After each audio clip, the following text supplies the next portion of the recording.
இதுக்கு முன்னாடி என்ன கிளாஸ் எடுத்தோம் அப்படின்ற அந்த கிளான்ஸ் நம்ம போயிட்டு வந்துடலாம். ஆம், இதுக்கு நடுவுல நான் என்ன விரும்புறேன் அப்படின்னா, இந்த ஈவென்ட்ல ஃபர்ஸ்ட் டைமா கலந்துக்கிறவங்க யார் யாரு அப்படின்ட்டு கொஞ்சம் சொன்னீங்கன்னா, ஓகே. உங்களோட ஹேண்ட் ரைஸ் பண்ணா கூட போதும். ரைஸ் ஹேண்ட் அப்படின்னு சொல்லிட்டு இருக்கு இல்லையா? Okay, fine. Oh, okay. மத்தவங்க ஏற்கனவே ஓகே கலந்துருக்கீங்க. சரி, அப்ப வந்து கொஞ்சம் எலாபரேட்டாவே போயிடலாம். சரி. ஆம், அப்போ இந்த மார்க்கெட் வந்து உங்களுக்கு ஐ மீன் ஷேர் மார்க்கெட்ட பத்தியான ஓரளவுக்கு ஒரு இன்ட்ரோடக்ஷன் உங்களுக்கு கிடைச்சிருக்கும். பட் அந்த இன்ட்ரோடக்ஷன் அப்படின்றது ஒரு பேசிக்கான விஷயம் என்ன சொல்றது? ஐடியா குடுத்திருப்பாங்க. இல்லாட்டினா நீங்க உங்களுடைய நண்பர்கள் அல்லது வெப்சைட் வழியா ஒரு அசம்ப்ஷன்ல இருப்பீங்க. ஸோ, ஆ ஸோ இதோட என்னோட பெர்ஸ்பெக்டிவ்ல நான் மார்க்கெட்ட எப்படி பார்க்கிறேன்? மார்க்கெட்டோட அவசியம் என்ன? அப்படின்றத சொல்லிட்டு நம்ம ஷேர் மார்க்கெட்டுக்குள்ள போயிரலாம். ஷேர் மார்க்கெட் வந்து ஒரு எப்ப ஆரம்பிச்சது அப்படின்னா, ஷேர் மார்க்கெட் அதாவது நம்மளுடைய ஹியூமன் ஹிஸ்டரி இருக்கு இல்லையா? இந்த ஹிஸ்டரியில வந்து அ கிறிஸ்துவத்துக்கு முன் கிபி கிமு அப்படின்னு சொல்லிட்டு பிரிக்கிறாங்கல்ல. கிறிஸ்து பிறப்பதற்கு முன்பு, கிறிஸ்து பிறப்பதற்கு பின்பு அப்படின்ட்டு. அது மாரி ஷேர் மார்க்கெட்டுக்கு முன்பு, ஷேர் மார்க்கெட்டுக்கு பின்பு அப்படின்னு சொல்லிட்டு 2 உலகங்கள நம்ம பிரிக்கலாம். ஷேர் மார்க்கெட் பார்க்கறதுக்கு ஐ மீன் அந்த மார்க்கெட் உருவாகுறதுக்கு முன்னாடி இந்த உலகம் எப்படி இருந்துச்சு அப்படின்னா, நம்ம டிப்பிக்கல் சினிமால பார்க்குற மாதிரி அ எல்லா நாடுகள்லயும் மன்னராட்சி அப்படின்றது பரவலா இருந்தது ஒரு சைடு. மக்களாட்சிக்கான தேவைகள் இன்னைக்கு குறைவு. அது ஒரு சைடு. இன்னொன்னு அறிவியல் எந்த விதத்திலும் வளரவே இல்ல. கல்வி வளரல. ஆ அ போலீஸ் ஸ்டேஷன்ஸ் கிடையாது. தீயணைப்பு கிடையாது. இன்சூரன்ஸ் கிடையாது. இப்படி பல விஷயங்கள் ஷேர் மார்க்கெட்டுக்கு முன்பு கிடையாது. அதாவது 1600களுக்கு முன்பு கிடையாது. இந்த பங்குச் சந்தை அப்படின்றது என்ன பண்ணுச்சு அப்படின்றத, அதோட அவசியம் என்ன அப்படின்றத நீங்க தெரிஞ்சுக்கணுன்றதுக்காகத்தான் இந்த கதைய நான் சொல்றேன். ஏதோ பங்குச் சந்தைக்கும் நமக்கும் சம்மந்தமே கிடையாது. அது ஏதோ ஒரு தனியா இருக்கு. நம்மளுடைய வாழ்க்கை அ தனியா இருக்கு அப்படின்னு மட்டும் நினைக்கவே கூடாது. இன்னைக்கு நம்மளோட வாழ்க்கையில எல்லா விதத்திலயும் ஷேர் மார்க்கெட் வந்து இருக்கு. இன்னைக்கு நம்ம இந்த அளவுக்கு இந்த உலகம் வளர்ந்திருக்கு அப்படின்னு கேட்டீங்கன்னா, அதற்கு முக்கியமான காரணம் இந்த பங்குச் சந்தை. ஷேர் மார்க்கெட் ஆரம்பிக்கிறதுக்கு முன்னாடி அ இருந்த உலகம், ஷேர் மார்க்கெட் அப்படின்ற ஒரு கான்செப்ட் உள்ள வந்ததுக்கு அப்புறம் ஏன் மாறுச்சு அப்படின்னா, மெயினா பொருளாதாரம் அப்படின்றது ஒரு சில ஆட்கள்ட்ட மட்டுமே இருந்தது. அது வழி வழியா வம்சாவழியா இருந்தது. ஒரு தொழில்ல யாரும் ஜெயிச்சு பணக்காரனா ஆகிற முடியாது. எப்போ? ஷேர் மார்க்கெட்டுக்கு அ முன்னாடி. அப்போ ஒரு தொழில ஆரம்பிச்சு மக்கள்ட்ட கொண்டு போய் சேர்த்து பணக்காரனா ஆயிடலாமா? அப்படின்னா முடியாது. இந்த ஷேர் மார்க்கெட் என்ன பண்ணுச்சு அப்படின்னா, ஃபர்ஸ்ட் டைமா பொருளாதாரத்த பரவலாக்குச்சு. அதுக்கு மெயின் ரீசன் என்னன்னா, அடித்தட்டு மக்கள். அதாவது அ அப்போ எப்படி இருந்தது அப்படின்னா, அம் பிரபுக்கள் அப்படின்னு சொல்லுவாங்கல்ல. அதாவது அ வழி வழியா பணம், காசு எல்லாமே வச்சிருக்கிற ஆட்கள். இன்னொரு சைடு வந்து ரொம்ப திறமையான ஆட்கள். ஆனா வந்து இவங்கள்ட்ட காசு இல்ல. அதனால ஒரு தொழில் தொடங்க முடியாது அப்படின்னு இருந்துச்சுல்ல. அப்பதான் ஆ துறைமுகங்கள்ல ஃபர்ஸ்ட்டு இந்த கான்செப்ட்ட கொண்டு வர்றாங்க.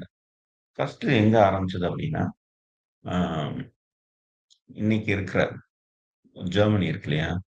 அங்க தான் ஷேர் மார்க்கெட் ஆரம்பிச்சிருக்கு. டச் கண்ட்ரி அப்படின்னு சொல்லுவாங்க. இன்னைக்கு டச்சுன்றது வந்து நெதர்லாந்து, ஜெர்மனியா மாறியிருக்கு. அங்க வந்து first East Dutch India company, Dutch East India Dutch East India company அப்படின்னு சொல்லிட்டு கம்பெனியா உருவாக்கியிருக்காங்க. அந்த டச் ஈஸ்ட் இந்தியா கம்பெனி இருக்கு இல்லையா? அந்த கம்பெனி மக்கள்கிட்ட இருந்து நிதிய திரட்டுறாங்க. எப்படி? நீங்க எனக்கு காசு கொடுங்க, நான் உங்களுக்கு என்னோட தொழில்ல பங்குகளை கொடுக்குறோம் அப்படின்னு சொல்லிட்டு அந்த கம்பெனி ஒரு குரூப் ஆஃப் பீப்புள்ஸ் அவங்க வந்து திரட்டுறாங்க. ஸோ நிறைய பேரு அவங்க மேல நம்பிக்கை வச்சு பணத்தை கொடுக்குறாங்க. ஏன்னா ஒரு கப்பல் கட்டுறதுக்கு அன்னைக்கு வந்து ஆஹ், லட்சக்கணக்கான டாலர் ஆகும் அப்படின்னா எல்லார்கிட்டையும் அவ்வளோ பணம் இருந்திருக்காது. ஆனா 5000 10,000ன்ட்டு நூற்றுக்கணக்கான பேர்கிட்ட இருந்திருக்கும்ல. ஸோ அந்த நூற்றுக்கணக்கான பேர்கிட்ட இருந்து அவங்க எவ்வளோ இன்வெஸ்ட் பண்றாங்களோ அதுக்கான ஈக்விட்டியை அவங்கள்ட்ட கொடுத்து அந்த இன்வெஸ்ட்மெண்ட்டை வாங்கி அந்த இன்வெஸ்ட்மெண்ட்டை வச்சு கப்பல் கட்டி இங்க இருந்து சரக்குகளை எடுத்துட்டு கொண்டு வந்து, அதாவது ஜெர்மனில இருந்து சரக்குகளை எடுத்துட்டு நேரா எங்க வந்து இறங்குறாங்க அப்படின்னா நம்ம சென்னைக்கு பக்கத்துல இருக்கிற புலிக்காட்டுல வந்து இறங்குறாங்க. இப்படி புலிக்காட்டுல இறங்கி அதுக்கடுத்து அங்க இருந்து பிசினஸ் ஸ்டார்ட் பண்றாங்க. ஐ மீன் அவங்களுடைய வியாபாரத்தை கொண்டு போறாங்க. இதே கான்செப்ட் அடிப்படையா வச்சு இன்னொரு நாட்டிலையும் ஒரு கம்பெனி ஆரம்பிக்கிறாங்க. அதுதான் பிரிட்டிஷ் ஈஸ்ட் இந்தியா கம்பெனி. இந்த பிரிட்டிஷ் ஈஸ்ட் இந்தியா கம்பெனி தான் நம்மள பல வருஷமா ஆண்டுகிட்டு இருந்தாங்க. சோ இப்படித்தான் ஷேர் மார்க்கெட் அப்படின்றத ஆரம்பிச்சது. அதோட ஆரம்பத்துக்கும் நம்மளுடைய இந்தியாவுக்கும் அவ்வளோ கனெக்ஷன் இருக்கு. முக்கியமா நம்ம தமிழ்நாட்டுக்கு ரொம்ப கனெக்ஷன் இருக்கு. ஏன்னா அப்படி ஒரு கம்பெனி ஆரம்பிச்சு வந்து இறங்கின இடமே தமிழ்நாடு தான். ஸோ நம்ம கிட்ட பிசினஸ் பண்றதுக்காக ஆரம்பிச்ச கம்பெனி தான் இந்த ஷேர் மார்க்கெட்டோட முதல் கம்பெனிஸ். இதுக்கு அடுத்து நிறைய கம்பெனிகள் உருவாகுது. இந்த கான்செப்ட் ரொம்ப சக்சஸ்ஃபுல்லா ஆகவும் இன்னைக்கு ஒரு கான்செப்ட் இருக்கு இல்லையா? Start up concept. ஒரு பிசினஸ் ஆரம்பிக்கிறதுக்கு இன்னைக்கு இன்வெஸ்ட்மெண்ட் கோடிக்கணக்குல வாங்குறாங்கல்ல. இதே மாதிரி அன்னைக்கு வந்து ஸ்டாக் மார்க்கெட் அப்படின்ற ஸ்டாக் மார்க்கெட்ன்ற அந்த கான்செப்டே அந்த மார்க்கெட்ல இருந்து தானே ஆரம்பிச்சு. அந்த மார்க்கெட் அப்படின்றது துறைமுகத்துக்கு பக்கத்துல இருந்த சந்தை. அங்க ஒரு காஃபி கிளப் அல்லது அன்னைக்கு இருந்த அந்த கிளப் இருக்குல்ல, அங்கதான் ஸ்டாக் மார்க்கெட்டா கான்செப்ட் ஆரம்பிச்சது. இது மாதிரி நிறைய கம்பெனிஸ் உருவாக ஆரம்பிச்சது. இந்த மாதிரியான கம்பெனிஸ் வெவ்வேறு விதமான தொழில்கள் பண்ணாங்க. ஸோ ஒவ்வொரு தொழிலும் ஒரு புதிய வளர்ச்சியா பார்க்க ஆரம்பிச்சது. அ நிறைய அறிவியல் கண்டுபிடிப்புகள் உருவாக ஆரம்பிச்சது. அ அதே மாரி புதிய நாடுகள் வந்து கண்டுபிடிக்க ஆரம்பிச்சாங்க. அதுவரைக்கும் இருந்த இந்தியா உலகத்தோட மேப் வேற. அதுக்கு அடுத்து உலகத்தோட மேப் வேற. ஸோ இதுக்கு அடுத்து தான் போலீஸ் ஸ்டேஷன்ஸ் வருது. இதுக்கு அடுத்து தான் ம் என்ன சொல்றது? தீயணைப்பு படை வருது. இதுக்கு அடுத்து தான் ஜெனரல் இன்சூரன்ஸ் அப்படின்ற அந்த இன்சூரன்ஸ் கம்பெனிஸ் வருது. பொருளாதாரம் அப்படின்றது எல்லா மட்டத்துக்கும் போகுது. உலகத்துல எல்லா மக்களுக்கும் கையில காசு பார்க்க ஆரம்பிச்ச உடனே தான் பல புது ஐடியாக்கள், புது வேலைகள், புது கண்டுபிடிப்புகள், புது படிப்புகள், அ புது தொழில்கள் இப்படி பல விஷயங்கள் மாறுது. அரசாங்கம் மாறுது. மன்னராட்சி ஏன்னா மக்கள்ட்ட காசு போக ஆரம்பிச்சிருச்சு. பொருளாதாரம் வளர ஆரம்பிச்சிருச்சு. மக்களோட எதிர்பார்ப்பு மன்னர்களால் கொடுக்க முடியல. அவங்களுடைய கட்டுப்பாடுகள இவங்க ஏத்துக்க முடியல. அதனால ஆட்சிகள் மாறுச்சு. ஸோ, அ இதுக்கு அடுத்து தான் நெறைய புது நாடுகள் உருவாகுச்சு. ஸோ, இப்படி ஆரம்பிச்ச அ ஷேர் மார்க்கெட்ஸ் ஒவ்வொரு நாடுகள்லயும் இருக்கிற முக்கியமான துறைமுகங்கள்ல மிகப்பெரிய வர்த்தகத்த பண்ண ஆரம்பிச்சாங்க. அப்படி இந்தியாவுல பார்த்தீங்க அப்படின்னா, பம்பாய்ல ஃபர்ஸ்ட்டு ஸ்டாக் மார்க்கெட் உருவாகுது. அப்போ உருவாகும்போது பார்த்தீங்கன்னா, அ தலால் ஸ்ட்ரீட் அப்படின்னு சொல்லக்கூடிய இடத்துல ஒரு ஆலமரத்துக்கு கீழ ஒரு 22 பேர் சேர்ந்து ஒரு கம்பெனிய ஆரம்பிக்கிறாங்க. இதுதான் பிஎஸ்இ, அதாவது பாம்பே ஸ்டாக் எக்ஸ்சேஞ்ச். இதே மாதிரி நெறைய ஸ்டாக் எக்ஸ்சேஞ்ச் ஒவ்வொரு ஊர்கள்லயும் உருவாச்சு. ஈவன் நம்ம சென்னையில ஸ்டாக் எக்ஸ்சேஞ்ச் இருந்துச்சு. அண்ட் கோயம்புத்தூர்ல ஸ்டாக் எக்ஸ்சேஞ்ச் இருந்துச்சு. எல்லா முக்கியமான ஊர்கள்லயும் ஸ்டாக் எக்ஸ்சேஞ்ச் இருந்தது.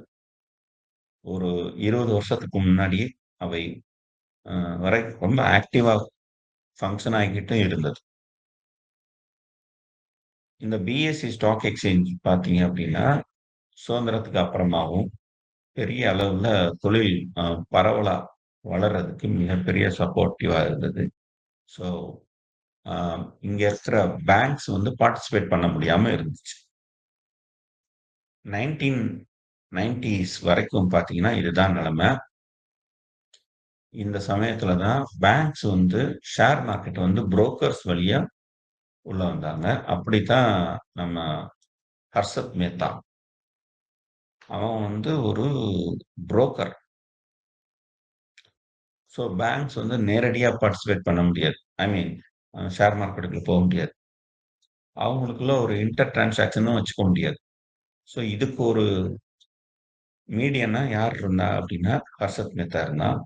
ஸோ ஹர்ஷத் மேத்தா என்ன பண்ணான், பேங்க் கிட்ட இருந்து வாங்கின பணத்த ஹோல்ட் பண்ணி ஸ்டாக் மார்க்கெட்ல இன்வெஸ்ட் பண்ணி, இவன் செயற்கையா ஏத்தி விட்டான்.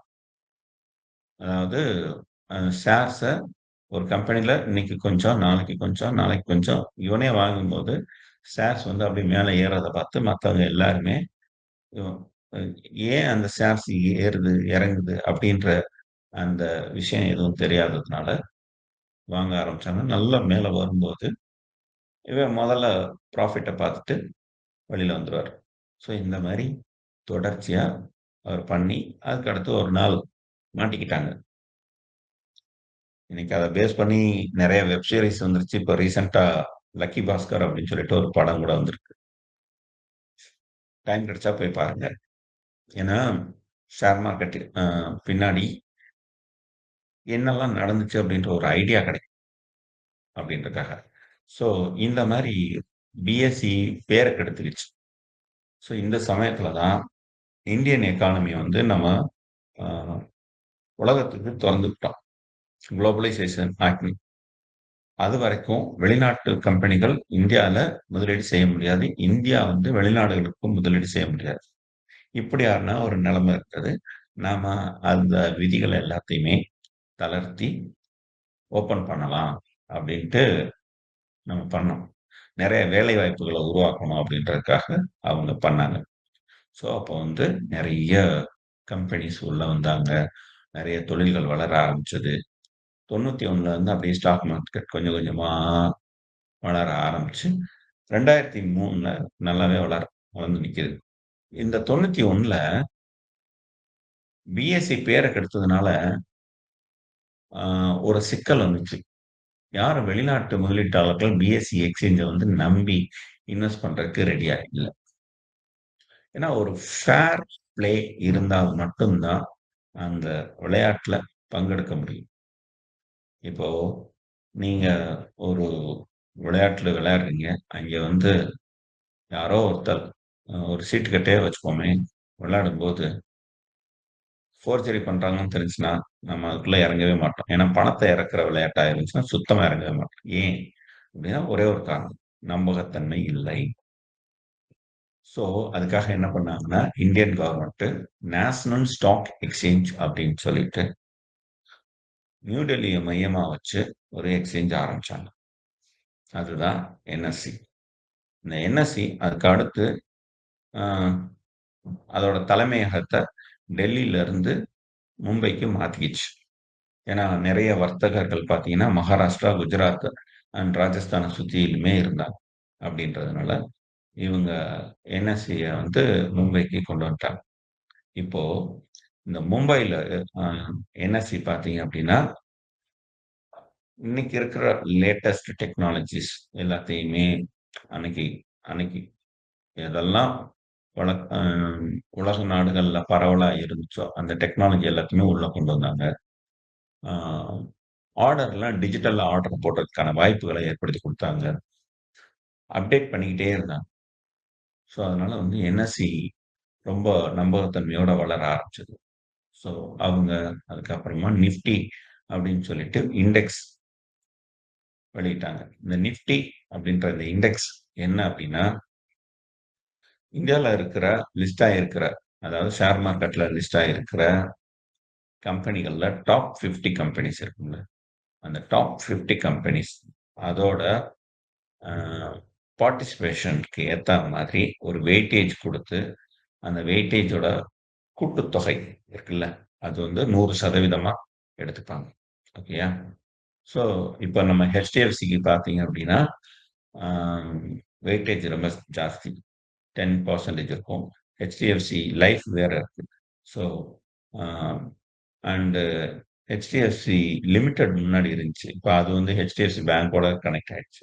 ஸோ, இப்போ HDFC பேங்க்கான வெயிட்டேஜ் வந்து 15% பிளஸ் லைஃபோட ஒரு அ 10% கிட்டத்தட்ட ஒரு 25% HDFC லிமிடெட் மட்டும் இருக்கு. அதுக்கு அடுத்து ரிலையன்ஸ் குரூப். அவங்கள்ட்ட ஒரு அ 10 டூ 12% இருக்கும். அதோட வெயிட்டேஜ். ஸோ, இது மாரி ஒவ்வொரு கம்பெனிக்கும் ஒரு வெயிட்டேஜ் குடுத்து இதோட கூட்டுத்தொகை பார்த்தீங்க அப்டின்னா 100% அந்த மாரி இருக்கும்.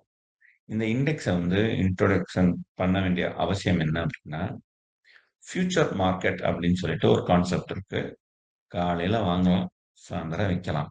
அதாவது மார்க்கெட்டுக்குள்ள நேரடியா முழுமையா இன்வெஸ்ட் பண்ணாம, இந்த இண்டெக்ஸ்ல இன்வெஸ்ட் பண்றது மூலமா, அந்த மொத்த அ 50 கம்பெனிகளுக்கும் அட் அ டயத்துல ஒரு இன்வெஸ்ட்மென்ட்டா வாங்கி கொண்டு வரலாம். அத வந்து ஒரு சர்க்குலேட்டா கொண்டு வந்துகிட்டே இருக்கலாம். ஸோ எக்கானமி வந்து எப்பவும் ஒரு கரண்ட்லயே இருக்கும். கரண்ட்ன்னா இந்த இடத்துல நான் என்ன சொல்ல வரேன்னா, ஒரு பவர் அந்த கரண்ட்ட நான் சொல்ல வரேன். ஆ ஒரு இயக்கத்திலேயே இருந்துகிட்டே இருக்கும். ஒரு மூவிங்ல. ஸோ அதுக்காக கொண்டு வந்தது. இந்த நிஃப்டி கொண்டு வந்த மாரி பிஎஸ்சில சென்செக்ஸ் அப்படின்னு சொல்லிட்டு கொண்டு வந்தாங்க. ஸோ 2மே மார்க்கெட்ல பேரலலா இப்போ வரைக்கும் போய்க்கிட்டு இருக்கு. இன்னைக்கும் என்எஸ்சில தான் மிகப்பெரிய அளவுல அ இன்வெஸ்ட்மென்ட் இருக்கு. அ இப்போ என்எஸ்சில இருக்கிற பங்குகள் பிஎஸ்சிலயும் இருக்கும். ஆனா பிஎஸ்சிக்கும் என்எஸ்சிக்குமான டிஃபரன்ஸ் பார்த்தீங்கன்னா, ஒரு மைக்ரோ மார்ஜின்ல தான் இருக்கும். ஸோ சின்ன டிஃபரன்ஸ்ல தான் இருக்கும்.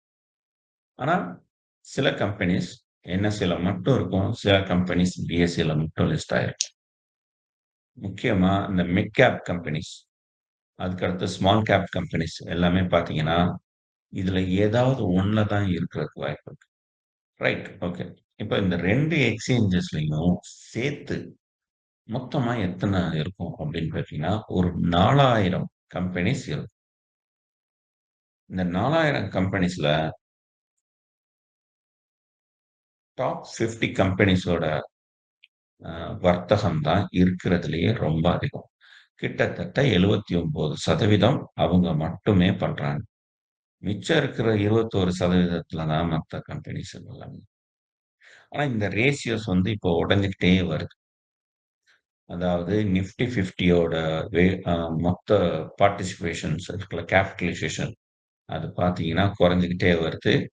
அ மத்த நான் நிஃப்டி 50 அதாவது ரெஸ்ட் ஆஃப் நிஃப்டி 50 இருக்குல்ல, அந்த கம்பெனிஸோட பார்ட்டிசிபேஷன் அதிகமாயிட்டே வருது. ஏன்னா, அதுதான் வர்த்தகம். புது கம்பெனிகளுக்கு வாய்ப்பு ஆ குடுக்க ஆரம்பிச்சிருக்காங்க. ஸோ, இது ஒரு சைடு போயிட்டுருக்கா. இதுதான் பங்குச்சந்தை. இப்படிதான் உருவாச்சு. இப்படித்தான் வளர்ந்து இன்னைக்கு நம்ம பார்க்குற என்எஸ்சியாவும், பிஎஸ்சியாவும் நிக்குது. நம்ம இதுல பார்ட்டிசிபேட் பண்ணணும் அப்படின்னா, நமக்கு ஒரு டிமேட் அக்கவுண்ட் இருக்கணும். அந்த அக்கவுண்ட்ட வச்சு நம்ம பார்ட்டிசிபேட் பண்ணலாம். இதுல வந்து 2 விதமான முதலீடுகள் இருக்கும். ஒண்ணு முதலீடு, அதாவது நீண்ட கால முதலீடு. ஒரு ஷேர்ஸ நீங்க டைரக்ட்டா வாங்குவீங்க. ஒரு நல்ல விலைக்கு விக்கிறதுக்கு ஒரு டைம் வச்சுப்பீங்க. அந்த டைம் வந்தோனே, இல்லாட்டினா அந்த நல்ல விலை வந்தோனே நீங்க அத வித்துருவீங்க. இது இன்வெஸ்ட்மென்ட். இன்னொன்னு ட்ரேடிங். ட்ரேடிங் அப்படின்றது அந்த பேர்ல இருக்கிற மாதிரியே, ஆ காலையில வாங்கலாம், சாயந்தரம் வித்துறலாம். இல்ல காலையில இன்னைக்கு வாங்குறோம், வெள்ளிக்கிழமை வித்துறலாம். ஒரு குறிப்பிட்ட பீரியட், அது ஒரு கான்ட்ராக்ட்ட மட்டும் தான் நீங்க வாங்குவீங்க. அந்த கான்ட்ராக்ட்ட வாங்கி, அந்த கான்ட்ராக்ட்ட வித்துறலாம். இதுல என்னன்னா, கான்ட்ராக்ட்ட மட்டும் வாங்குறதுனால, கான்ட்ராக்ட்ட வாங்கவும் செய்யலாம். அதாவது வாங்கி விக்கலாம். வித்துட்டு ஒருவேள பிரைஸ் கீழ வரும்போது வாங்கவும் செய்யலாம். அதாவது மார்க்கெட் வந்து 2 சைடும் மூவ் ஆகணும் அப்படின்றதுக்காக, இவங்க என்ன பண்ணாங்க, ம் பையர்ஸையும், செல்லர்ஸையும் ஈவனா வச்சுக்கணும் அப்படின்றதுக்காக இந்த ஐடியா கொண்டு வந்தாங்க. அதாவது கான்ட்ராக்ட் பேசிஸ்ல கொண்டு வந்து, இப்ப பையர்ஸ் 10 பேரு ஷேர்ஸ் வாங்குறதுக்கு ரெடியா இருக்காங்க அப்படின்னா, அவங்களோட நம்பிக்கை வந்து மார்க்கெட் மேல போகும் அப்படின்னா, இன்னொரு 10 பேரு இருப்பான். இல்ல மார்க்கெட் வந்து இன்னைக்கு விழுகத்தான் போகுது அப்படின்னு இருப்பான்ல. அப்ப அவனுக்கு ஒரு வாய்ப்பு குடுக்கணும்ல. அதனால தான் பை கான்ட்ராக்டும் இருக்கு. செல் கான்ட்ராக்ட் இருக்கு. இதுதான் ஃபியூச்சர்ஸ். இந்த ஃபியூச்சர்ஸ பத்தி நம்ம அடுத்த கிளாஸ்ல கொஞ்சம் அட்வான்ஸ்டா பார்க்கலாம். இதுக்கு அடுத்து இன்னொரு கான்செப்ட் இருக்கு. அது ஃபியூச்சர்ஸ் கிடையாது. ஆப்ஷன்ஸ். ஆப்ஷன்ஸ்ன்றது டிப்பிக்கலா மார்க்கெட்ல பெட்டிங் கட்டுறது. அதாவது நிஃப்டி 50 இருக்குல்ல. அது வந்து இன்னைக்கு வந்து ஒரு 24,500ல போகுது அப்படின்னா, 24,500 பிஇ அப்படின்னு இருக்கும். அதாவது புட் ஆப்ஷன். மேல போகும் அப்படின்னு சொல்லிட்டு வாங்குறது. அதே 24,500 மேல போகாது, கீழ தான் போகும் அப்படின்னு சொல்லிட்டு, கா அ சாரி மேல போறதா இருந்தா கால் ஆப்ஷன், கீழ போறதா இருந்தா புட் ஆப்ஷன். ஓகேயா? ஸோ மேல போகும்ன்னு சொல்லிட்டு கால்ல வாங்குவாங்க. சில பேர் வந்து இல்ல, இல்ல மார்க்கெட் கீழ போகும் அப்படின்னு சொல்லிட்டு புட்ல வாங்குவாங்க. இதுலயும் வாங்குறது, விக்கிறது. கான்ட்ராக்ட் இருக்கு. 2 டிஃபரண்ட் கான்ட்ராக்ட்ஸ். ஸோ வித்தும் வாங்கலாம், வாங்கியும் விக்கலாம். இந்த கான்செப்ட் கொஞ்சம் புரியிறதுக்கு கஷ்டம் தான். ரொம்ப சிம்பிளா சொல்றதா இருந்தா, நீங்க ஒரு வீடு வாங்குறதுக்கு முன்னாடி அந்த வீட்டுக்கு அ ஒரு டோக்கன் அட்வான்ஸ் போடுவீங்கல்ல, அதே மார்க்கெட்டுக்குள்ள இப்படி வச்சுக்கோங்க. இந்த டோக்கன் அட்வான்ஸ் வீட்டோட விலைக்கு எவ்வளவு இருக்கும்? வீட்டோட விலை வந்து 50,00,000 இருந்துச்சுன்னா, நீங்க போடுற டோக்கன் அட்வான்ஸ் வெறும் ரூ. 5,000 தான் இருக்கும். ஆனா அந்த ரூ. 5,000க்கு ஒரு எக்ஸ்பைரி பீரியட்.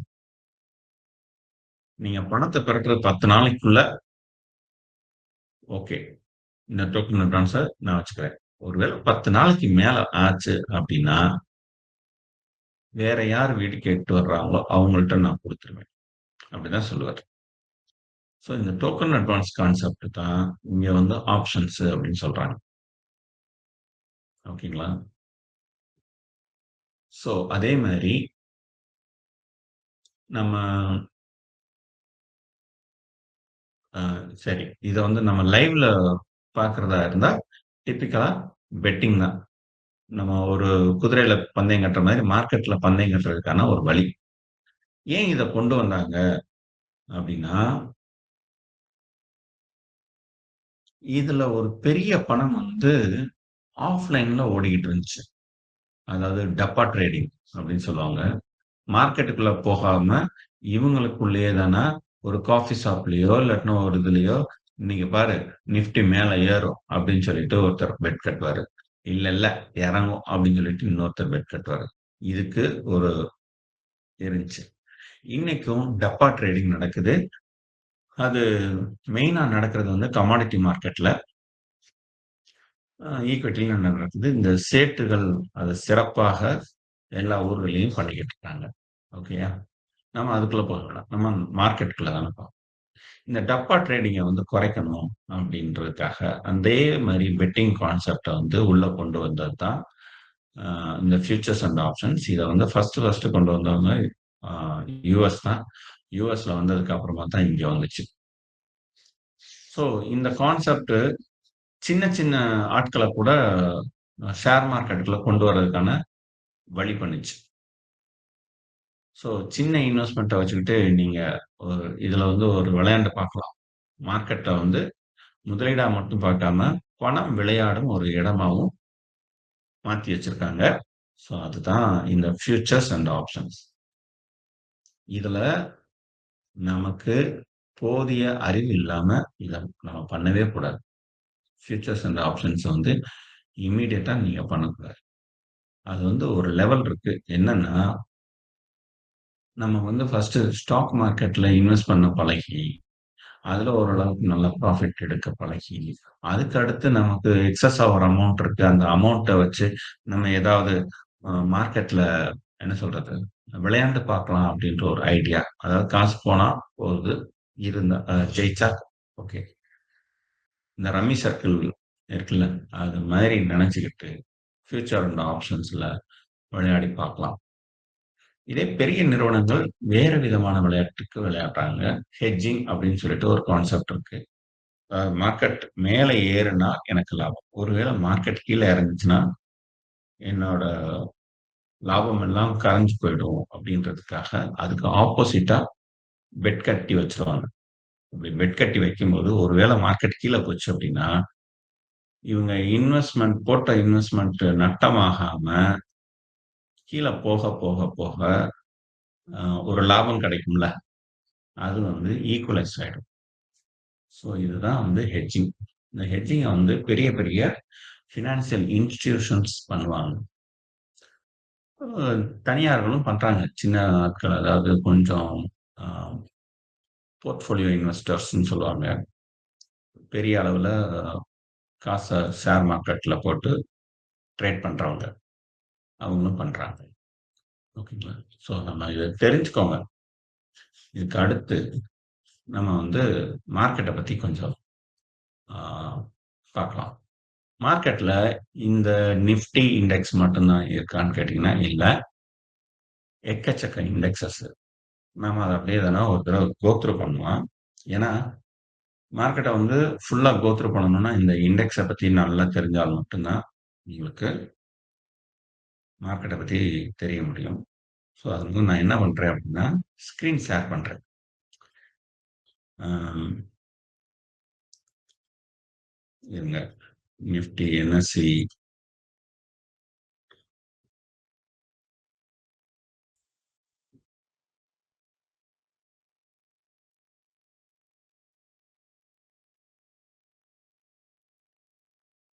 என்எஸ்சி இந்தியாவோட வெப்சைட்ஸ் நான் எடுத்திருக்கேன். இந்த இருங்க. நான் ஸ்க்ரீன ஷேர் பண்றேன்.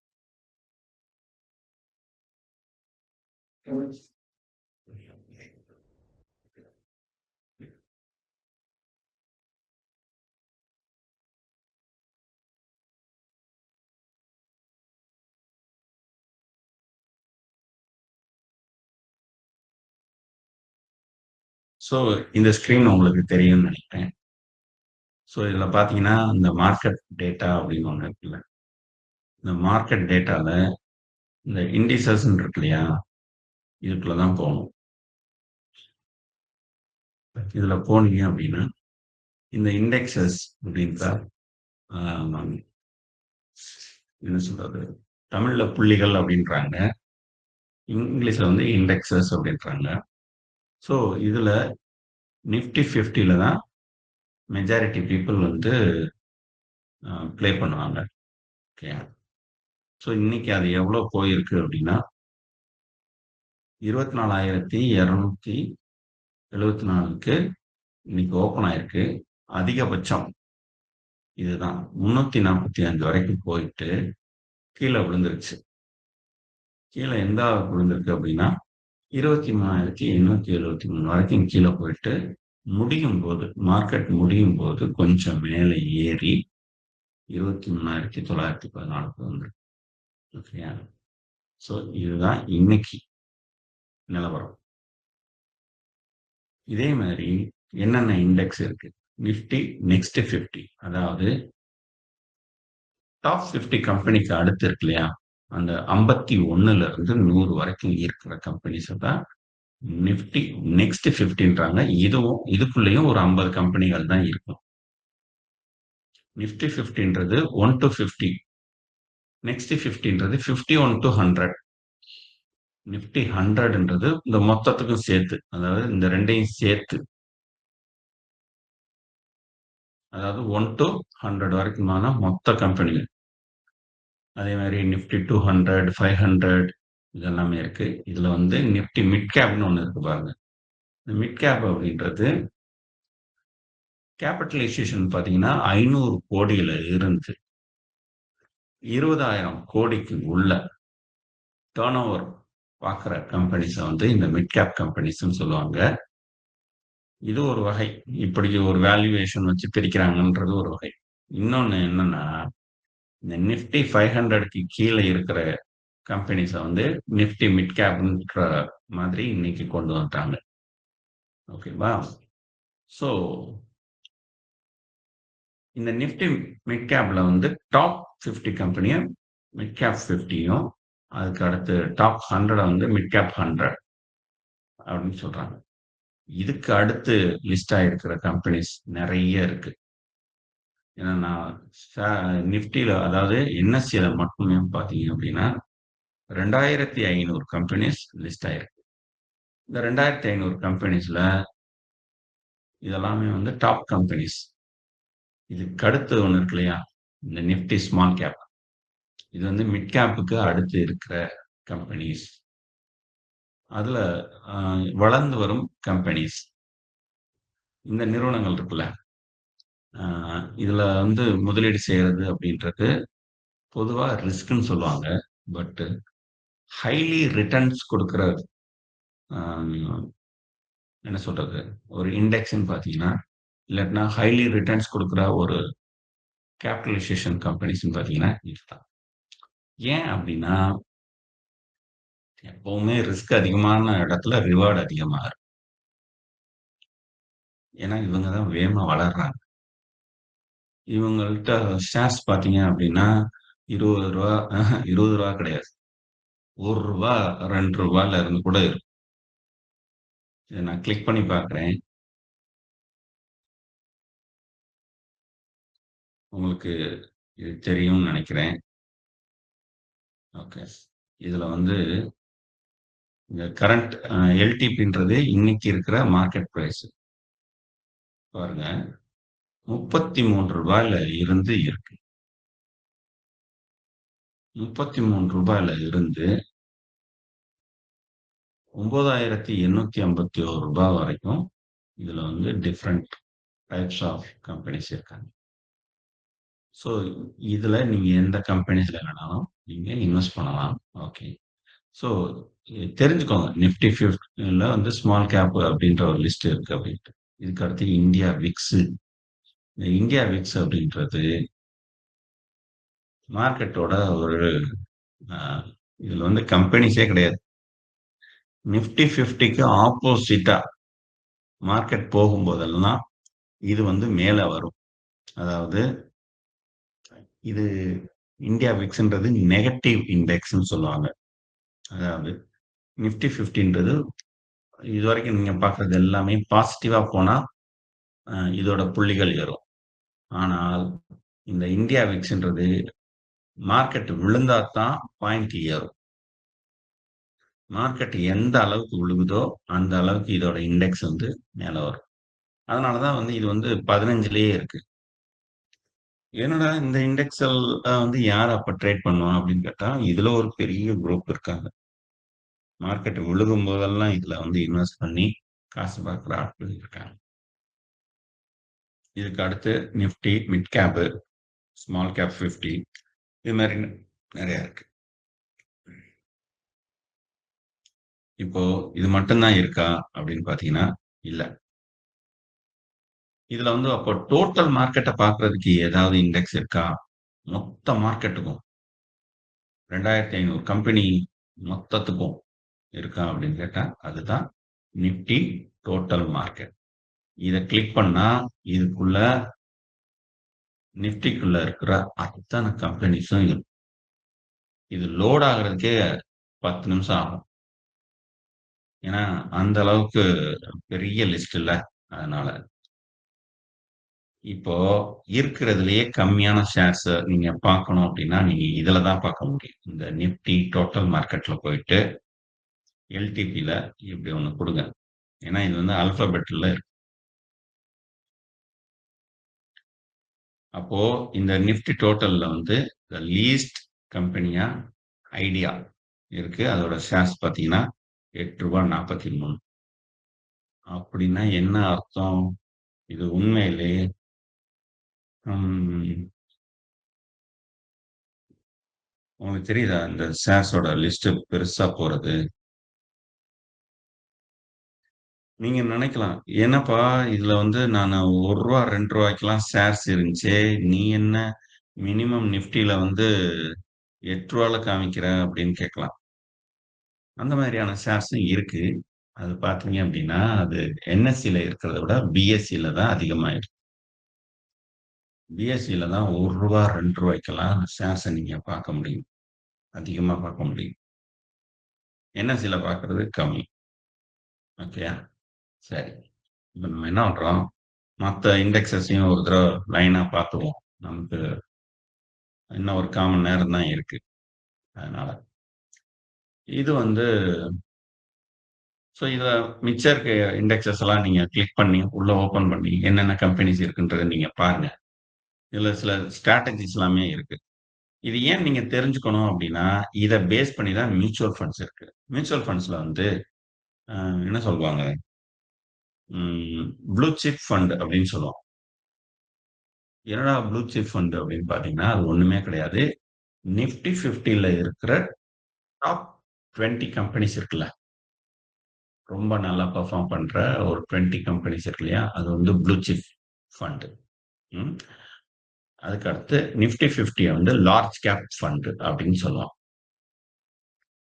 இது இந்த நிஃப்டி 500க்குள்ள எது இன்வெஸ்ட் பண்ணாலும் அந்த லார்ஜ் கேப் ஃபண்டுக்குள்ள வரும். ஓகேங்களா? அதுக்கு அடுத்து நிஃப்டி மிட் கேப் ஃபண்ட் இருக்கு. ஸ்மால் கேப் ஃபண்ட் இருக்கு. And large and mid gap, mid and small gap இப்படிலாம் வெரைட்டி வச்சிருப்பாங்க. இது மட்டுமா வச்சிருப்பாங்க? இதுக்கு அடுத்து இதுவும் இருக்கும். அப்புறம் இன்னொன்னு, இந்த டோட்டல் மார்க்குக்கு அடுத்து இன்னொரு இண்டெக்ஸ் நீங்க பார்க்கணும். Nifty micro cap. மைக்ரோ கேப்ன்றது எஸ்எம்இ கம்பெனிஸ்ன்னு சொல்லுவாங்க. இந்த இண்டெக்ஸோட இதுல தான் நம்ம என்ன சொல்றது? எல்டிபின்றது இன்னும் கம்மியா இருக்கும். இதோட வால்யூம் வந்து ரொம்ப கம்மி. மத்த இதோட கம்பேர் பண்ணும்போது. ஆனா, அதோட மூவிங் ஆவரேஜ் இருக்குல்ல, நீங்க பாருங்களேன். ஒரு நாள் சேஞ்சஸ்ங்க இதெல்லாம். இந்த இடபிள்யூஎஸ்ல வந்து ஒரே நாள்ல உங்களுக்கு 10% ப்ராஃபிட் பார்க்கணும் அப்டின்னா, இதுக்குள்ள வரும். ஆனால் இது நன்றாக அனலைஸ் பண்ணிட்டு, அதுக்கப்புறமா இன்வெஸ்ட் பண்ண தெரியணும். இல்லை என்றால் படு ரிஸ்க்கு. ஓகேங்களா? ரிஸ்க் மீட்டர்ல ஆ லார்ஜ் கேப்க்கு வந்து என்ன சொல்றது? அது அது வந்து எப்பவுமே நல்லா பெர்ஃபார்ம் பண்ணும் அப்படின்றதுனால, லார்ஜ் கேப்ல ப்ளூ சிப்ல வந்து ரிஸ்க் கம்மி. அதே மாரி மியூச்சுவல் ஃபண்ட்ஸ்ல அ அந்த ஃபண்டுல போட்டீங்கன்னா, உங்களுக்கு ஆனுவல் ரிட்டர்ன் பார்த்தீங்கன்னா, ஆ லாஸ்ட் 10 இயர்ஸ் எடுத்து பார்த்தீங்கன்னா 15 வரும். லாஸ்ட் 20 இயர்ஸ் எடுத்து பார்த்தீங்கன்னா 12 வரும். ஆனா லாஸ்ட் 5 இயர்ஸ் எடுத்தீங்கன்னா, மார்க்கெட் ரொம்பவே சூப்பரா ஏறியிருக்கு. அதனால 20% வரும். லாஸ்ட் 5 இயர்ஸ்ல. அது ஒரு ஸ்டேபிளான கம்பெனிஸ். அதுக்கடுத்து அந்த ஸ்டேபிள் அப்படியே எதன்னா mid cap, small cap, micro கேப்ன்ட்டு அப்படியே வருது. இப்படி வர, வர, வர, வர அந்த ரிட்டர்ன்ஸும் வந்து ஜாஸ்தி ஆயிட்டே இருக்கும். நீங்க லார்ஜ் கேப்ல ஃபண்ட் கொண்டு வர ரிட்டர்ன்ஸை விட மிட் கேப் ஃபண்ட்ஸ் வந்து நல்ல ரிட்டர்ன் கொண்டு வரும். மிட் கேப்பை விட ஸ்மால் கேப் நல்ல ரிட்டர்ன்ஸ் கொண்டு வரும். ஸ்மால் கேப்பை விட மைக்ரோ கேப் நல்லா கொண்டு வரும். ஆனால் இதை நேரடியா நீங்க முதலீடு செய்தீங்கன்னா அதுக்கான ரிஸ்க் ரொம்ப ஜாஸ்தி. நான் என்ன சொல்லுவேன் அப்படின்னா, மார்க்கெட்டுக்கு இதுதான் ஃபர்ஸ்ட்டா நீங்க உள்ள வர்றீங்க அப்படின்னா, ஃபர்ஸ்ட் நீங்க மியூச்சுவல் ஃபண்ட்ஸ்ல இன்வெஸ்ட் பண்ணி பழகுங்க அப்படின்னு தான் சொல்லுவேன். ஸோ மியூச்சுவல் ஃபண்ட்ஸ பத்தி புரிஞ்சுக்கணும்னாலும், மார்க்கெட்ட பத்தி புரிஞ்சுக்கிட்டா தான், நீங்க மியூச்சுவல் ஃபண்ட்ஸ பத்தி நல்லா புரிஞ்சுக்க முடியும் அப்படின்றதுனால, இந்த ஃபண்ட பத்திலாம் நம்ம பேசுறோம். இந்த நிஃப்டி பேங்க்ன்றது பேங்க் நிஃப்டின்னு சொல்லுவாங்க. அதாவது இந்தியாவுல இருக்க எல்லா அதாவது பிரைவேட் பேங்க்கு, பப்ளிக் செக்டார் 2ம் சேர்ந்து எல்லா முக்கியமான பேங்க்ஸோட லிஸ்ட் தான் இந்த நிஃப்டி பேங்க். அதுக்கடுத்து நிஃப்டி ஆட்டோ, ஆட்டோ நிஃப்டி 2ம் ஒண்ணு தான். ஓகே. இந்த ஆட்டோ நிஃப்டி அப்படின்றது இந்தியால இருக்க ஆட்டோமொபைல்ஸ் கம்பெனிஸ். அதோட ஸ்பேர் பார்ட்ஸ் டெவலப்மெண்ட் பண்ற கம்பெனிஸ். இது எல்லாமே வரும். Nifty financial services. இந்த பேங்க் மட்டும் தான் ஃபினான்சியல் சர்வீசஸ்ல ஈடுபடுறது இல்ல. அத தாண்டி நெறைய கம்பெனிஸ் வந்து ஃபினான்சியல் சர்வீசஸ் பண்றாங்க. மியூச்சுவல் ஃபண்ட்ஸ் கம்பெனிஸ் இருக்காங்க, இன்சூரன்ஸ் கம்பெனிஸ் இருக்காங்க, நான் பேங்கிங் ஃபினான்சியல் கார்ப்பரேஷன்ஸ், என்பிஎஃப்சின்னு சொல்லுவாங்க. ஒன்லி லோன் மட்டும் தான் குடுக்குறது. அப்புறம் வந்து பிக்ஸட் டெபாசிட் மட்டும் பண்ணிக்கிறது. நார்மல் சேவிங்ஸ் அக்கவுண்ட்ஸ்லாம் அதுல பண்ண முடியாது. அதான் நான் பேங்கிங் ஃபினான்சியல் கார்ப்பரேஷன்ஸ். ஒரு நல்ல உதாரணம் பஜாஜ், சுந்தரம், ஸ்ரீராம் இதெல்லாமே வந்து இந்த ரகம் தான். ஸோ இதெல்லாமே இந்த நிஃப்டி ஃபினான்சியல் சர்வீசஸ்க்குள்ள லிஸ்ட் ஆகும். இதுலயுமே Nifty financial services 25 out of 50 அப்படின்னா 50 கம்பெனிஸ் இருக்கு. அதுல டாப் 25 கம்பெனிஸ மட்டும் எடுத்துக்கிட்டு அதுல ஒரு இண்டெக்ஸ போட்டு குடுத்திருக்கான். இது மாரி இண்டெக்ஸ வந்து அடிக்கடி என்எஸ்இ ஆ லிஸ்ட் புதுசு புதுசா கொண்டு வந்துகிட்டே இருப்பாங்க. ஏன்னா மார்க்கெட்ட வந்து எப்பவும் ரொம்ப நல்லா ஆக்டிவா வைக்கிறதுக்கு என்னென்ன வேலைகள்லாம் பண்ணணுமோ, அதத்தான் அவங்க பண்ணணும். அதத்தான் இந்த இண்டெக்ஸ் வழியா பண்ணிக்கிட்டு இருக்காங்க. இந்த எஃப்எம்சிஜி அப்படின்றது fast moving consumer goods. So இந்த எஃப்எம்சிஜி பார்த்தீங்க அப்படின்னா, நீங்க காலையில குளிக்கிற சோப்புல இருந்து சின்ன சின்ன அதாவது மந்த்லி வாங்குறதா இருக்கட்டும், இல்ல டெய்லி யூஸ் பண்ற ப்ராடக்ட்டா இருக்கட்டும், அ திரும்ப திரும்ப பயன்படுத்துற பொருட்களோட நிறுவனங்களா இருக்கட்டும். நீங்க வந்து சோப்பு வந்து வருஷத்துக்கு ஒரு தடவ தான் வாங்குவீங்களா? இல்ல. மாசத்துக்கு 2 தடவ கூட வாங்குவீங்க. ஸோ அப்ப அந்த தயாரிக்கிற கம்பெனிஸ் ஹிந்துஸ்தான் லீவர், ஐடிசி இதெல்லாமே பார்த்தீங்கன்னா, இந்த ஃபாஸ்ட் மூவிங் கன்சியூமர் கூட்ஸ்ல தான் இருக்கும். பிஸ்கட் கம்பெனிஸ், சிகரெட் கம்பெனிஸ் எல்லாமே இதுக்குள்ள இருக்கு. ஐடி கம்பெனி, இன்ஃபர்மேஷன் டெக்னாலஜி தான். வேற ஒண்ணுமே இல்ல.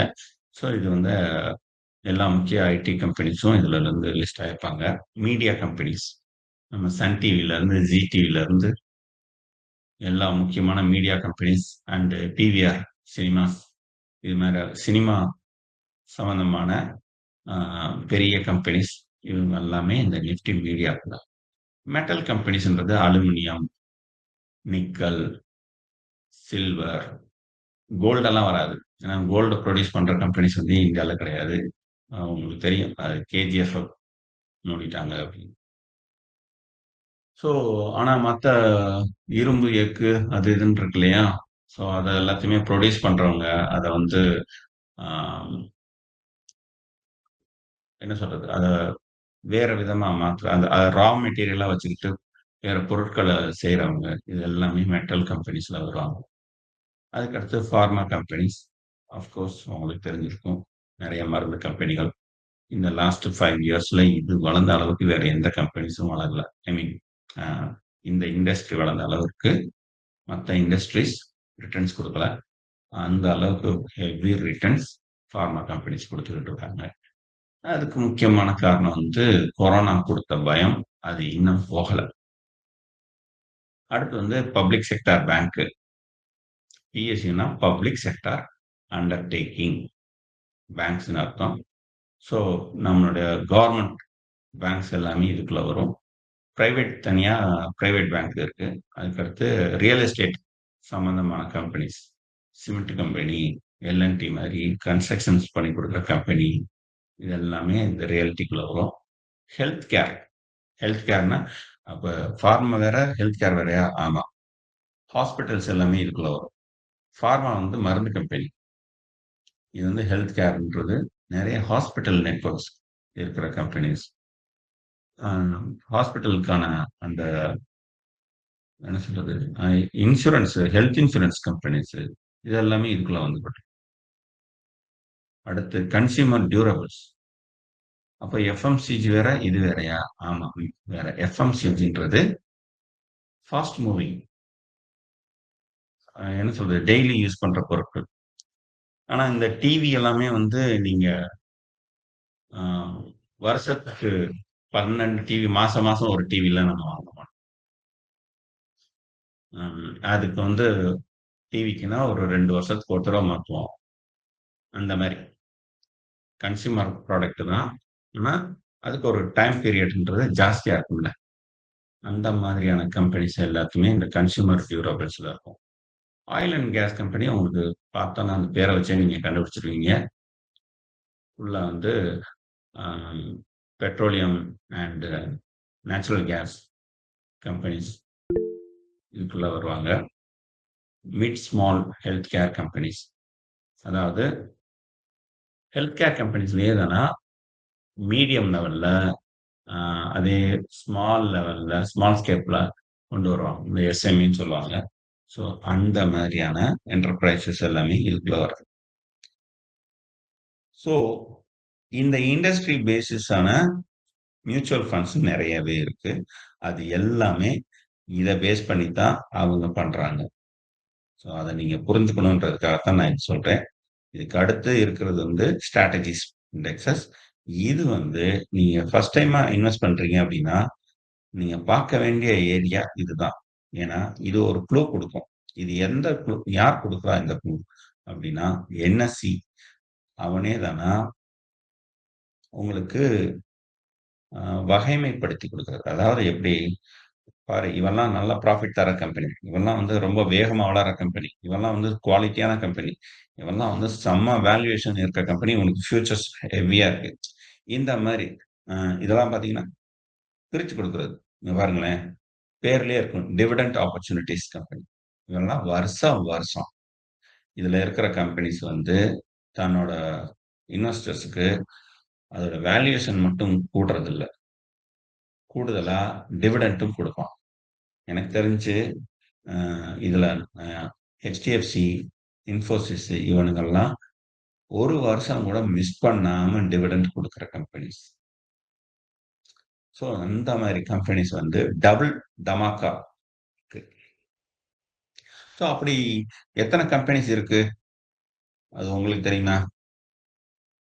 ஆனா இந்த இண்டெக்ஸ கிளிக் பண்ணீங்கன்னா தெரியும். அதே மாரி நிஃப்டி குரோத் செக்டார் 15 கம்பெனிஸ். நல்ல வேகமா வளர்ற கம்பெனிஸ்ல ம் ஒரு 15 கம்பெனிஸ் இருக்கு. குரோத் செக்டார்ன்னு பிரிக்கிறேன். Nifty 100 quality 30. அதாவது நிஃப்டி 100 இருக்குல்லங்க, டாப் 100 அதுல ஒரு 30 கம்பெனி தெளிவா. இந்த 30 கம்பெனில மட்டும் இன்வெஸ்ட் பண்ணா போதும். ஒரு 10 இயர்ஸ்க்கு இந்த ஷேர்ஸ விட்டு வச்சா தன்னால மேல வரும். அப்டின்னா, அதுதான் இந்த கம்பெனிஸ். அதிலேயே தான் இன்னும் அதுல 13ன்றான், இதுல வந்து 20ன்றான். அவ்வளவுதான் வித்தியாசம். நிஃப்டி 50க்குள்ள, அது நிஃப்டி 100, இது வந்து நிஃப்டி 50க்குள்ள வேல்யூ 20 கம்பெனிஸ். அதே மாரி இங்க பாருங்க. நிஃப்டி 50க்குள்ள 2x லெவரேஜ் கம்பெனிஸ். 2xன்னா நீங்க போடுற முதலீட வந்து 200% குரோத் ஒரு வருஷத்திலேயே குடுக்கக்கூடிய கம்பெனிஸ் அப்டின்னா, அதுதான் வந்து 2x லெவரேஜ் கம்பெனிஸ்ன்றாங்க. அதிலேயே நிஃப்டி 50 பிஆர் 2x அப்டின்றாங்க. Another type. அதுக்கு அடுத்து 1x இன்வெர்ஸ். அதுக்கு அடுத்து dividend points, alpha 50. Nifty alpha 50ன்றது நிஃப்டி 50 கிடையாது. இதுக்கும் அதுக்கும் ஒரு சின்ன வித்தியாசம் தான் இருக்கு. சில கம்பெனிஸ் அந்த இண்டஸ்ட்ரிக்கே வழிகாட்டியா இருப்பான். அவன் வந்து மிட் கேப்லயும் இருக்கலாம், ஸ்மால் கேப்லயும் இருக்கலாம். ஏன்னா அந்த இண்டஸ்ட்ரியே இப்பதான் ஆரம்பிச்சிருக்கும். ஸோ அவன் வந்து நிஃப்டி 50ல இல்லாம இருக்கலாம். ஸோ அந்த கம்பெனிலாம் ஆல்ஃபா 50 அப்படின்னு சொல்லிட்டு பிரிக்கிறாங்க. அதாவது இவன் தான் பயனியர். இந்த இண்டஸ்ட்ரிக்கே ஒவ்வொரு துறையிலையும் சிறந்த டாப் கம்பெனிஸ வந்து லிஸ்ட் பண்ணா அதுதான் ஆல்ஃபா 50. ஈக்குவல் வெயிட்டேஜ் நிஃப்டி 50ல ஈக்குவல் வெயிட்டேஜா எது இருக்கோ அதெல்லாம். இது மாதிரி நிறைய இருக்குங்க. இது எல்லாத்தையுமே நீங்க ஏன்னா இது எல்லாத்தையுமே நான் சொல்லிக்கிட்டு இருந்தா சொல்லிக்கிட்டே போகலாம். ஆனால் இந்த ஃபண்ட் இருக்குல்ல, இந்த ஃபண்ட நீங்க வந்து ஆ ஒவ்வொன்னையும் கிளிக் பண்ணி பார்க்க பார்க்க தான் உங்களுக்கு ஐடியா கிடைக்கும். இந்த பாருங்க, இந்த நிஃப்டி இந்தியா டிஃபென்ஸ் இருக்குல்ல, இத பேஸ் பண்ணி இப்ப வந்து ஒரு ஃபண்ட் வந்திருக்கு. இந்த ஃபண்ட் வர்றதுக்கான மெயின் ரீசன் என்னன்னு சொல்றேன். ரீசென்ட்டா தான் ஐ மீன் இந்த இண்டெக்ஸ கொண்டு வந்தாங்க. இந்த இண்டெக்ஸ் கொண்டு வர்றதுக்கு காரணம் ஒரு மியூச்சுவல் ஃபண்ட் கம்பெனி.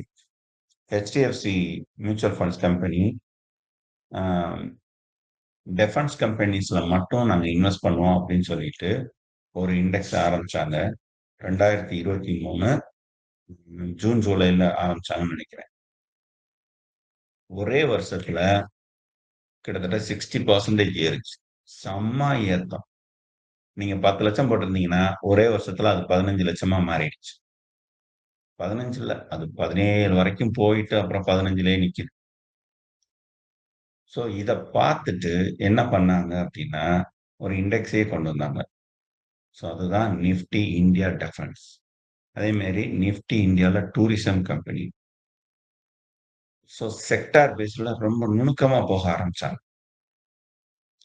ஸோ இந்த மாரி நீங்க ஒவ்வொன்னையும் கிளிக் பண்ணி இத பாருங்களேன். நிஃப்டி 500ல multi cap India manufacturing companies. Manufacturing கம்பெனிஸ மட்டும் தனியா எடுத்து, அதுல என்னென்ன கம்பெனிஸ் இருக்கு, அதுல டாப் கம்பெனிஸ் யாரு, அதுல இன்வெஸ்ட் பண்ணா எவ்வளோ ப்ராஃபிட். அதுதான் இது. இது மாரி உங்களுக்கு நெறைய ஐடியா குடுக்குறதுக்காகவே நெறைய இண்டெக்ஸஸ் பண்ணி வச்சிருக்காங்க. ஸோ இந்த இண்டெக்ஸஸ ஃபர்ஸ்ட் பாருங்க. இத பார்த்துட்டு, நீங்க அடுத்து செய்ய வேண்டியது என்ன அப்டின்னா, ஷேர் மார்க்கெட்ல டிமேட் அக்கவுண்ட் ஓப்பன் பண்ணி, போட்டு ஒரு ரூ. 1,00,000 போட்டு, நீங்களே தானா ஒரு 500 ஷேரு, 1000 ஷேர வாங்கி, என்ன எது எப்படி இருக்குன்னு தெரியாம, ஒரு நாள் நட்டமாயிட்டு, ஷேர் மார்க்கெட்டு சரியில்ல, ஷேர் மார்க்கெட்டு விளங்காது, அது ஆவாது அப்படின்னு சொல்லிட்டு, அத பத்தி நெகட்டிவா சொல்லலாம். அப்படியா? கிடையாதுங்க. தயவு செய்து எல்லாரும் பண்ற அந்த தப்ப நீங்க பண்ணாதீங்க. நீங்க நியாயமா பண்ண வேண்டியது என்ன அப்படின்னா, ஷேர் மார்க்கெட்ட ஒரு படிநிலையா பாருங்க. நம்ம வந்து அ ஒரு ஸ்கூல்ல போனா எப்படி எலிமெண்டரி, செகண்டரி, ஹையர் செகண்டரி அப்படின்னு சொல்லிட்டு இருக்குல்ல. அது மாதிரி ஃபர்ஸ்ட் எலிமெண்டரி லெவல்ல நம்ம ஃபர்ஸ்ட் போவோம். அத முடிச்சுட்டு செகண்டரி போகணும். செகண்டரி முடிச்சுட்டு ஹையர் செகண்டரி போகணும். இதுதான் படிநிலை. இந்த முதல் படிநிலை தான் பேஸ். அதுல ரொம்ப ஸ்ட்ராங்கா நம்ம இருக்கணும் அப்படின்னா, மியூச்சுவல் ஃபண்ட்ஸ் வழியா தான் போகணும். மியூச்சுவல் ஃபண்ட்ஸ்ல ஏன் போகணும் அப்படின்னா, அங்க நீங்க யோசிக்க வேணாம். உங்களுக்காக ஒரு பெரிய டீம் வேலை செய்வாங்க. அதுல 20 பிளஸ் இயர்ஸ் ஆஃப் எக்ஸ்பீரியன்ஸ் உள்ள நல்லா படிச்ச மார்க்கெட்டிங் என்ன சொல்றது? ஃபண்ட் மேனேஜர் ஒருத்தர் இருப்பார். அந்த ஃபண்ட் மேனேஜருக்கு கீழ மார்க்கெட் அனலிஸ்ட்ன்னு சொல்லிட்டு ஒரு 20 பேர் இருப்பாங்க. அந்த மார்க்கெட் அனலிஸ்ட்க்கு கீழ ஒரு 200 டேட்டா அனலிஸ்ட் இருப்பாங்க. இவங்க எல்லாம் சேர்ந்து இருக்கிறதுலயே நல்ல கம்பெனி எது அப்படின்னு சொல்லிட்டு பார்த்து ஸ்டடி பண்ணி, இது வந்து அ எப்போ உள்ள போகணும், எப்ப வெளியில வரணும்னு நல்லா தெரிஞ்சு பண்ணுவாங்க. ஏன்னா, இந்த ஃபண்ட் ஜெயிச்சா தான் என்ன சொல்றது? ஃபண்ட் மேனேஜருக்கு நல்ல ப்ராஃபிட். ஏன்னா, ஃபண்ட் மேனேஜர்ன்றவரு ஒரு கன்சல்டன்ட் தான். ஸோ, அவருக்கு வந்து பெர்சன்டேஜ்ல தான் வந்து சொல்லியிருப்பாங்க. ஒரு ஃபண்ட்ல நீங்க இன்வெஸ்ட் பண்ணும்போது, அந்த ஃபண்ட்ல ஆப்பரேஷன் காஸ்ட்டா ஒரு 1% எடுத்து வைப்பாங்க. இந்த 1% தான் அந்த மியூச்சுவல் ஃபண்ட்ஸ் கம்பெனிக்கு பெனிஃபிட். அந்த 1%ல தான் ஒரு 0.5% ஆ டிஸ்ட்ரிபியூட்டருக்கும் அண்ட் என்ன சொல்றது? ஃபண்ட் மேனேஜருக்கும் பிரிச்சு குடுப்பாங்க. இந்த 1% அ பார்க்காம நீங்க டைரக்ட்டா பண்றதா இருந்தா, ஷேர் மார்க்கெட்டுக்குள்ள நீங்க உள்ள வரலாம். ஆனால் இது எனக்கு ஒரு பெரிய பிரச்சனை இல்ல. எனக்காக ஒரு எக்ஸ்பர்ட்ஸ் வேலை செஞ்சு, அவங்க எனக்கு ரிட்டர்ன்ஸ் கொண்டு வரட்டும் அப்படின்னு நினைச்சீங்கன்னா, மியூச்சுவல் ஃபண்ட்ஸ் வழியா போங்க. ஓகே. அதுல குறிப்பா எஸ்ஐபி வழியா போங்க. ரொம்ப சேஃப் அண்ட் செக்யூர்டா இருக்கும். ஏன்னா, எஸ்ஐபியோட பெரிய பலம் என்னன்னா, மந்த் ஆன் மந்த் நீங்க ஒரு இன்வெஸ்ட்மென்ட் பண்ணிக்கிட்டே இருக்கீங்க அப்படின்னும்போது, மார்க்கெட் கீழ விழுகும்போது இன்வெஸ்ட் பண்ணுவீங்க.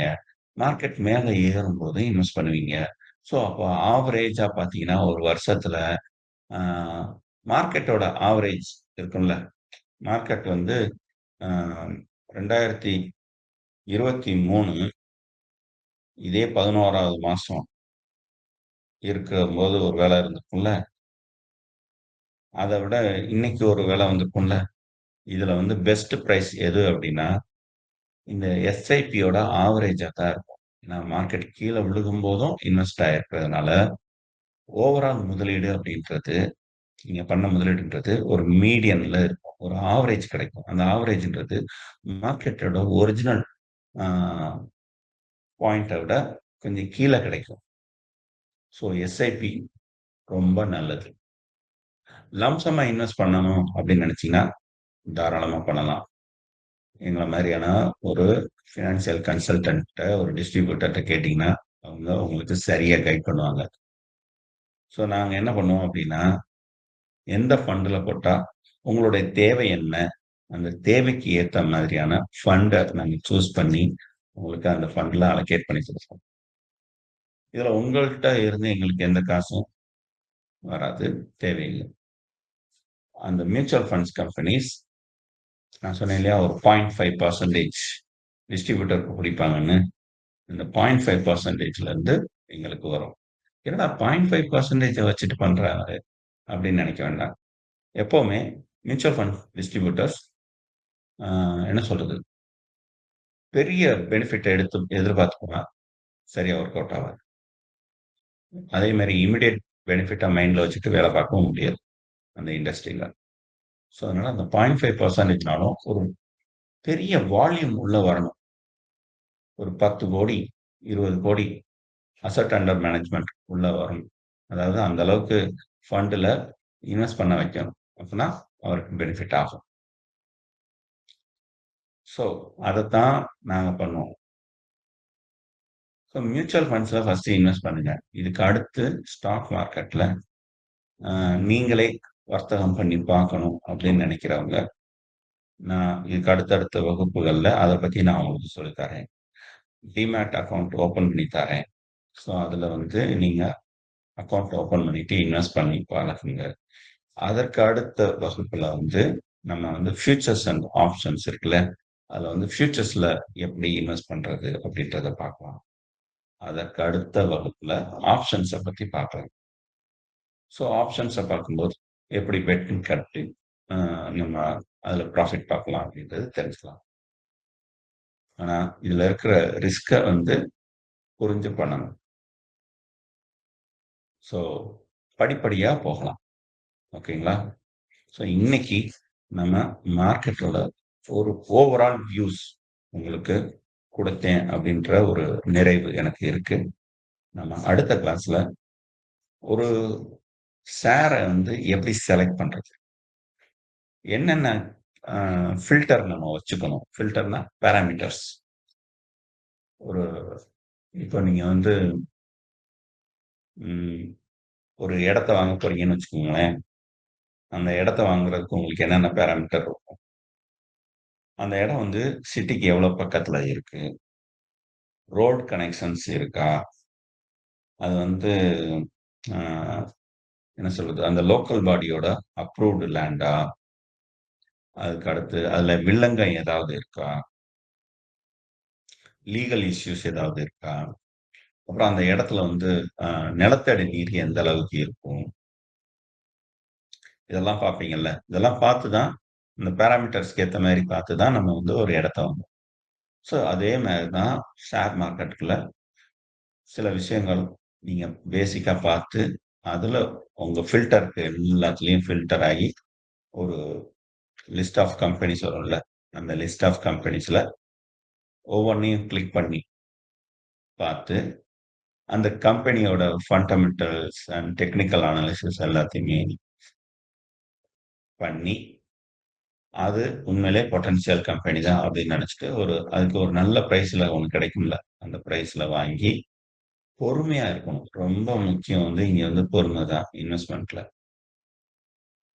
அது மேல ஏறுறதுக்குள்ள ஒரு 2, 3 தடவை கீழ இறங்குனாலும் பொறுமையா விட்டு வைக்கணும்.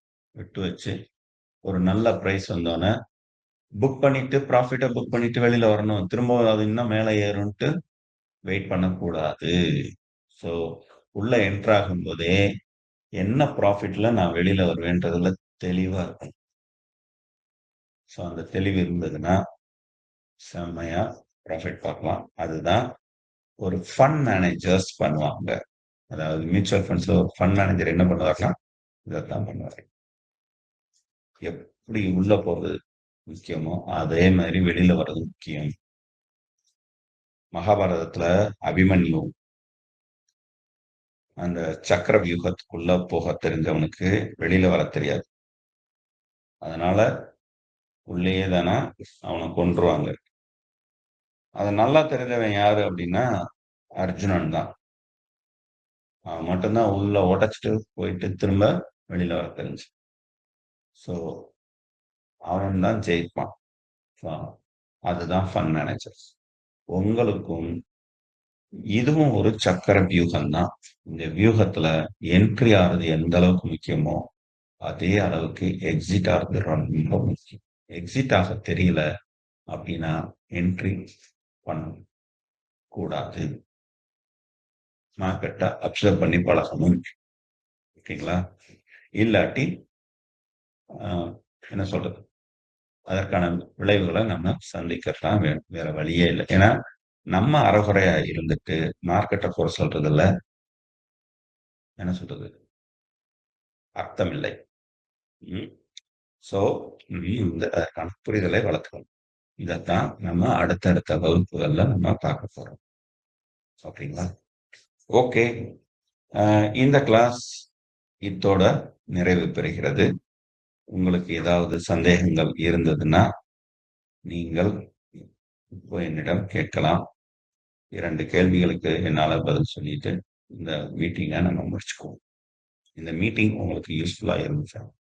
அத சொல்லுங்க. புரியுதா? நான் கிளாஸ் எடுக்கிறது. உங்களுக்கு ஈஸியா இருக்கா?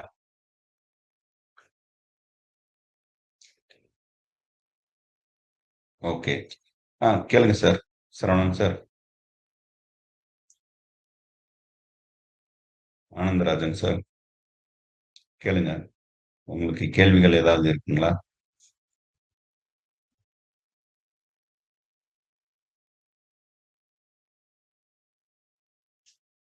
ஓகே.